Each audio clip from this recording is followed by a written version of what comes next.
What's up, everybody? This is the You Should Already Know One Word podcast where we talk about what it means to be a creative in one word.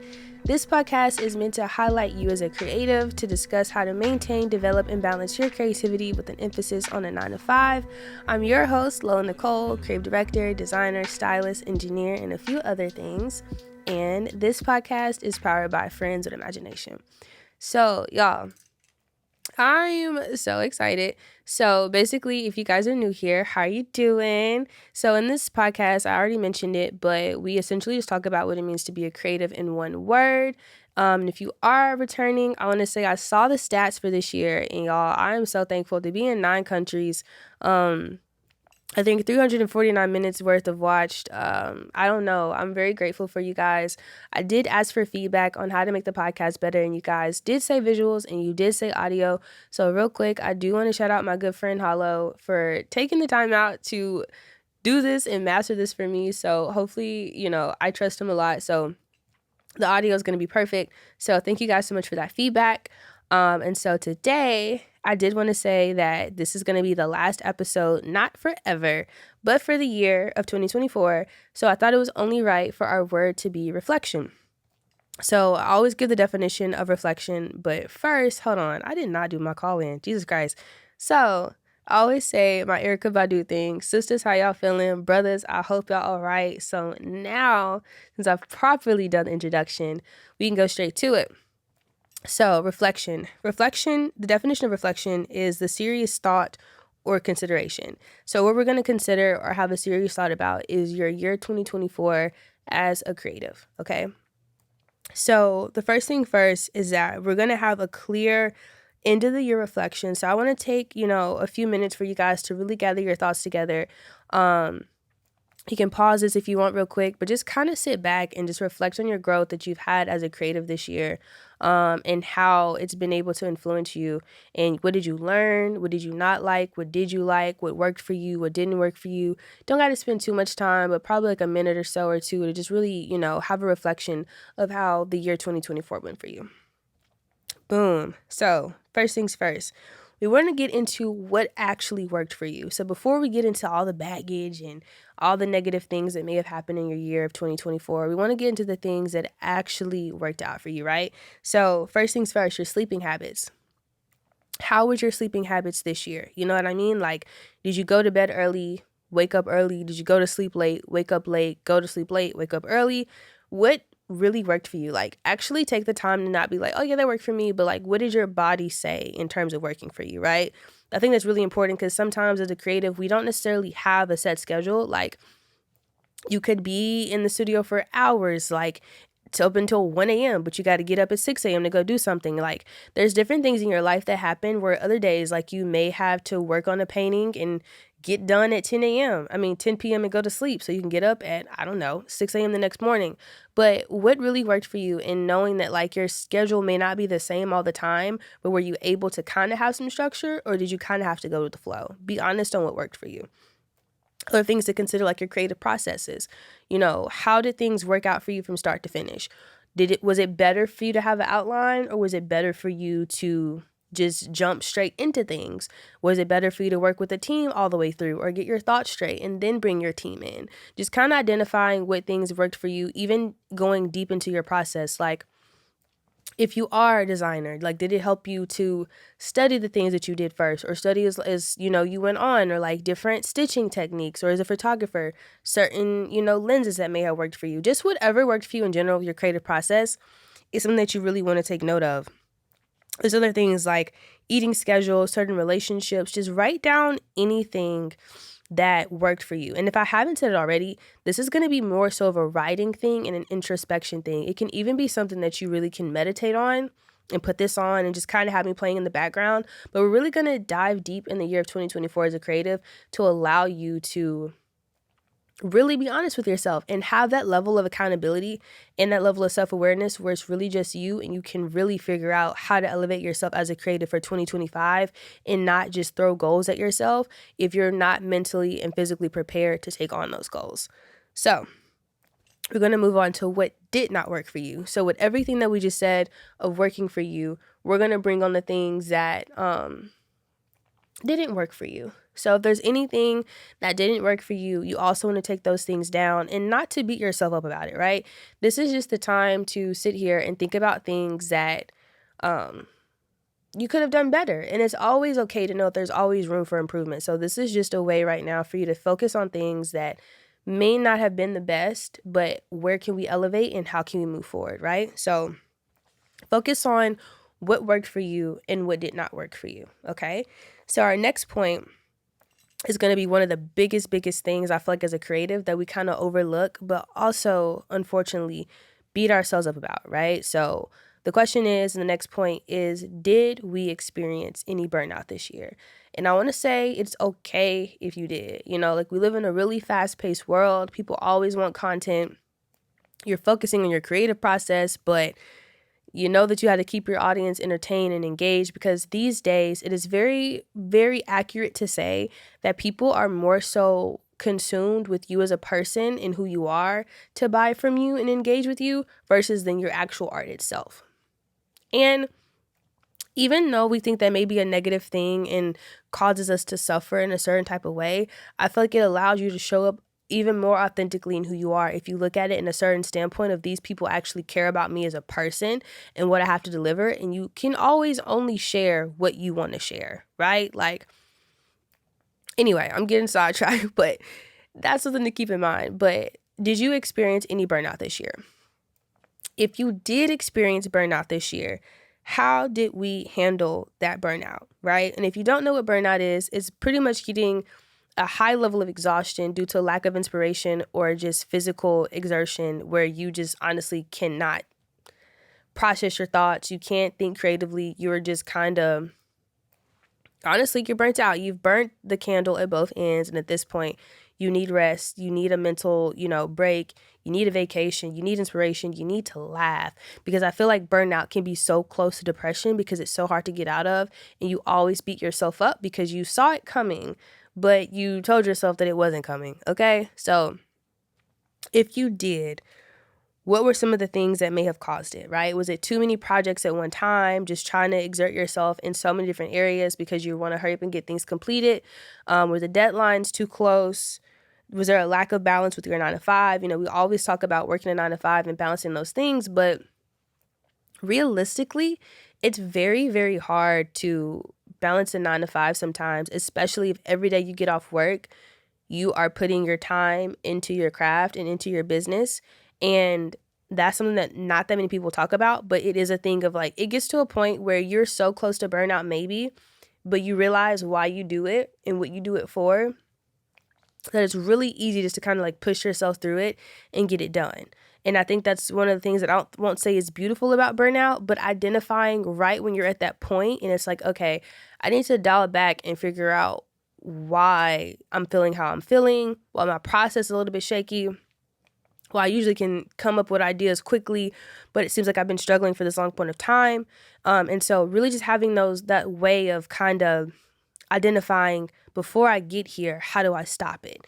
Because that is going to set you up, not even just for that rest of that year, but just moving forward. Like, you're learning yourself and you're learning your body within your creative process. Your creative process, some argue, is not a mirror of you, but I like to think that it is, because whatever is in your brain and in your heart to create, that truly is a reflection of you. You see a lot of designers that look like their clothes. You see a lot of producers that look like their music. You see a lot of rappers that look like their music. You see a lot of photographers who have that nostalgic feeling of their art. So however you take care of yourself is always going to be a reflection of your art, okay?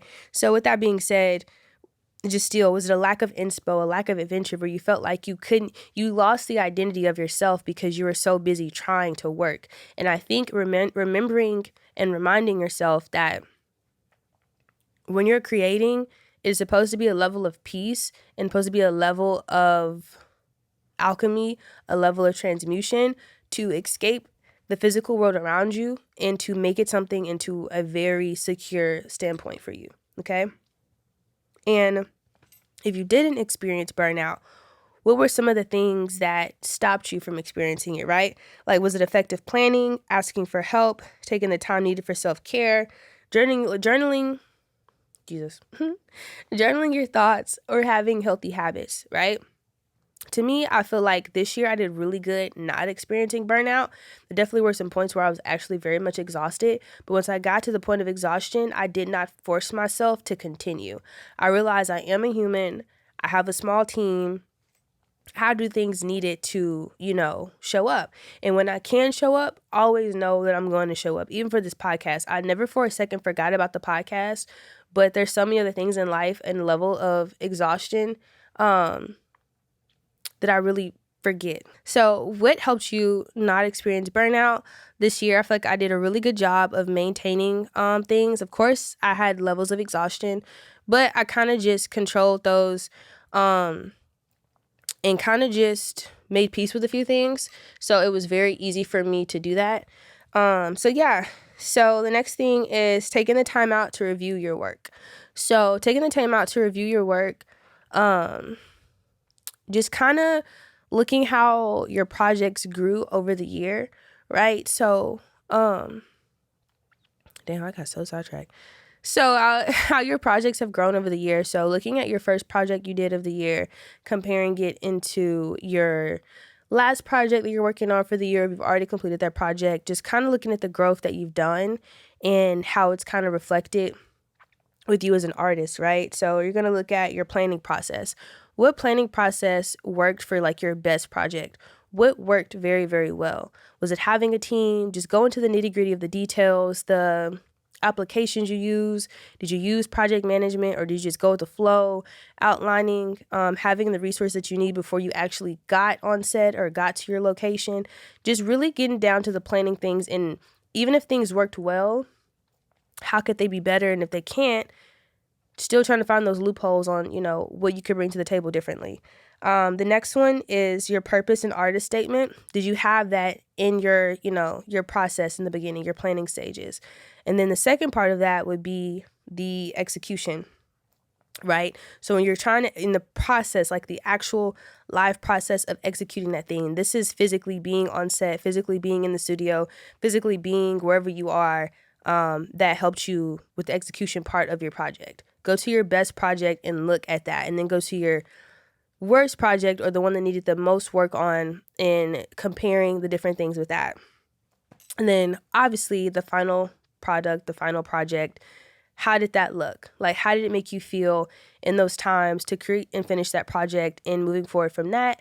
And just kind of, just kind of highlighting, what you want to do and how it felt for you. And so comparing your growth overall from the beginning, from the middle, and from the end of like all of your projects and how you delivered things properly. And allow yourself to really just sit in your growth and just kind of have a moment. Like, have a moment to really see every accomplishment that you did throughout the year within those projects as well. A lot of times we move on to the next thing, from the next thing to the next thing to the next thing. And like, you don't really necessarily take the time to compare, the level of growth that's needed for you to grow as an artist and the things that made you or broke you in that time frame, So keep those things in mind when you're analyzing those things, try to move forward and to try to grow. And the next thing will also be the next point.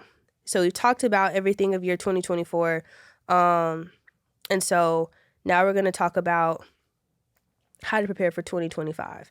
Okay, so for year 2025, we're going to talk about how to make things a little bit smoother. Okay, so the next point we're going to get into is remember to make it fun.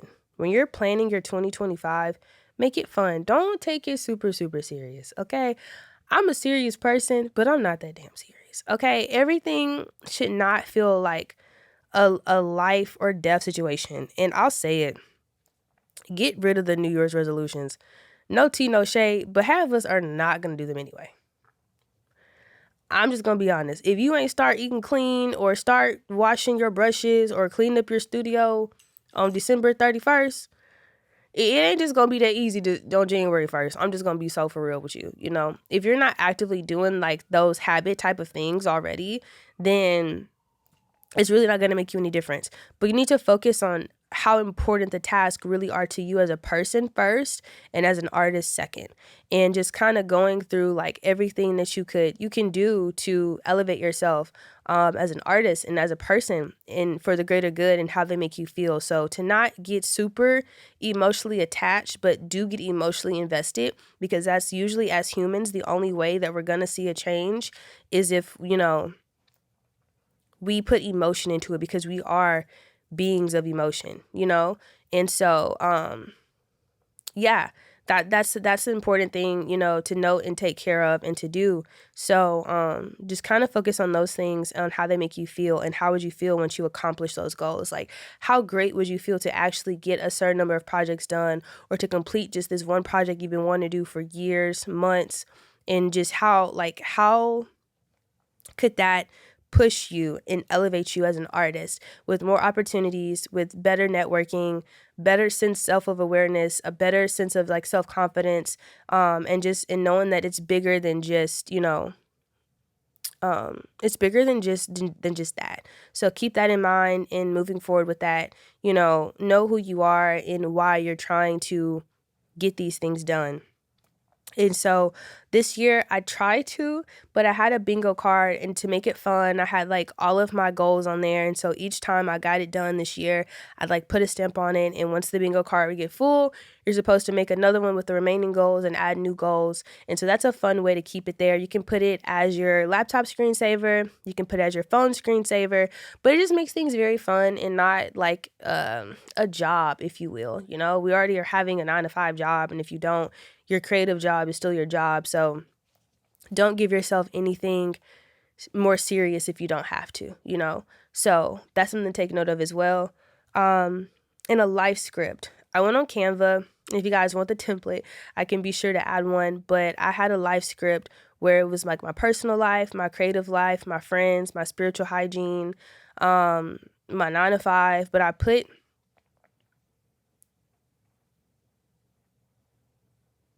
Somebody was calling me.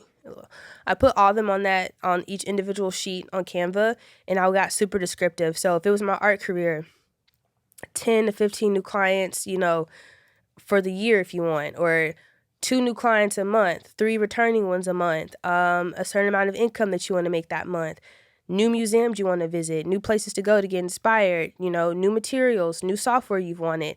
And I put that all on there. And so as the year goes on and I get these things completed or I acquire these things, I bold them to know that like I actually did get that done. So when you look back at the end of the year, you actually get to see in the midst of everything going on in your life, how much you actually got done for yourself and for your career. Because like I said, sometimes we just move so fast and we don't really take the time to acknowledge all the growth that we've had, even in the small things on what you do for yourself, right? And also, it's like a vision board, but it's just way more descriptive, right? So now that we're talking about that, the fun part, the part that most artists and creatives really can't stand, is like the business and logistics of things. So obviously, if your creative thing is your business, you're gonna have to keep up with your taxes, LLC stuff, all those things, EIN, receipts, invoices. Find ways to, before the year gets here, to collectively have all your money together, right? Personally, I use Honeybook. I have a website. I have business accounts. That way, everything is going to one thing. And even if you have to hire a financial advisor, if that's something that you're looking forward to in 2025, take note of that and move forward with that in that way. And yeah, like that's something really good for you that you can have. And, you're already setting yourself up for success by making sure you have all the bookkeeping things that you need. So when people are starting to get here, and if you are booked already into 2025, still take the time to go ahead and align those things, put it on your calendar, whatever things that work for you, that's what you need to be doing. And so one of the last few things, the next point, is writing a letter to yourself. Write a letter to yourself to basically just show the growth that you currently have, where you want to go, where you're trying to go, how you want to feel when you acquire these things, when you finally get the opportunities that you've been working so hard for. If things do fall short, giving yourself encouragement. You can write separate letters, but write letters to yourself in the sense of reflection so you can prepare yourself to to not just be so hard on yourself. Like I said, it's really easy to move fast, and it's really easy to be hard on yourself when you start speaking goals. And just because a goal is not happening in the time frame that you think it should be happening does not mean that it's not going to happen, you know? So keeping that in mind as well, because it's all possible and it will happen for you. But writing a letter to yourself in a sense of love and a sense of self-love and reflection usually is always the best, because in that moment you want nothing more better for yourself than to do better and to be better. And so talking to your future self like that, you're already looking out for yourself and giving yourself time to rest in that. So take some time, write a letter to yourself. If you're meditating to this, then do it afterwards. But yeah. And so the last point that I want to talk about is pick 5 things that you want to grow as an artist and as a person that you need to work on, right? It could be that I'm too hard on myself, or, you know, I lack structure, or you really just want to hurry up and leave your 9-to-5 job, or you feel like you don't have enough time, and write a counter affirmation for that. So if you're really hard on yourself, you can say something like, I allow myself to grow and seek, you know, I don't even know. I allow myself to seek growth and not perfection, right? So that way you're not really, really hard on yourself. So you can say 5 times, I allow myself to seek growth and not perfection. If your issue is being hard on yourself, if your issue is structure, I love myself enough to look out for my future self to make sure that my goals and my priorities are straight. I love myself enough to look out for my future self to make sure that my goals and my priorities are straight, right? And just whatever it is that you're working on, use an affirmation and say those affirmations literally for the rest of the year, in the morning, in the afternoon. And when you say them enough, I promise you, you're not cuckoo, you're not crazy. You're going to believe those things, okay? It's really important to keep reiterating those things that you want to be in your life and stand firm in those things, because that's literally just like who you are, okay? That's really, really, really, really, really important, and I will always vouch for affirmations. That's one thing that definitely worked for me this year that I will be taking in 2025. So, guys, I know that was like a lot of information. I probably was like speed talking, but, you know, I always give a highlight and an overview. So, first things first, take a moment to reflect on everything, you know, that we've talked about. Focus on things that worked for you this year. Focus on things that did not work for you this year, no matter what they are, personally, creatively.